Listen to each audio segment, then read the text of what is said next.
ওমানে দ্বিপাক্ষিক আলোচনা ইতিবাচক হয়েছে দাবি করলেও ইরানের ওপর নতুন করে চাপ সৃষ্টি করছে ট্রাম্প প্রশাসন। স্থানীয় সময় শুক্রবার নতুন করে একটি নির্বাহী আদেশে স্বাক্ষর করেন মার্কিন প্রেসিডেন্ট ডোনাল্ড ট্রাম্প। কোনো দেশ যদি সরাসরি বা পরোক্ষভাবে ইরান থেকে পণ্য বা সেবা নেয়, তবে সেই দেশের পণ্যে অতিরিক্ত শুল্ক আরোপ করবে যুক্তরাষ্ট্র।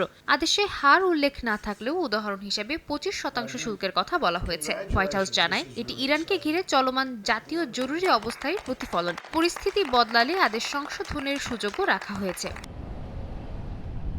এছাড়া আবারও ইরানের পারমাণবিক সক্ষমতা নিয়ে সন্দেহ প্রকাশ করেছে যুক্তরাষ্ট্র। ওয়াশিংটনের দাবি, এখনও পারমাণবিক ও ব্যালিস্টিক ক্ষেপণাস্ত্র কর্মসূচি ও আঞ্চলিক অস্থিরতা জারি রেখেছে তেহরান। যদিও বরাবরের মতোই তেহরান দাবি করছে তাদের পারমাণবিক কর্মসূচি পুরোপুরি শান্তিপূর্ণ।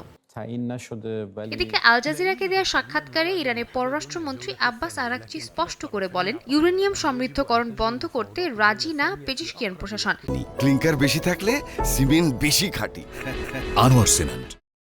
এটি ইরানের অধিকার উল্লেখ করে তিনি জানান, তেহরান এই কার্যক্রম অব্যাহত রাখবে। একই সঙ্গে ক্ষেপণাস্ত্র কর্মসূচি নিয়ে আলোচনা নাকচ করেন আরাকচি। তবে তিনি বলেন, আস্থা গড়ে তোলার মতো একটি আশ্বস্তকারী চুক্তি করতে প্রস্তুত তেহরান।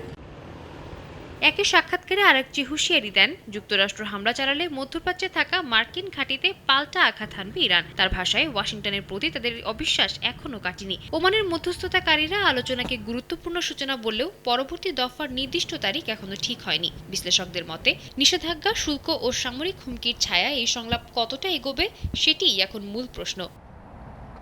সাদিয়া তাসনিম, সময় সংবাদ।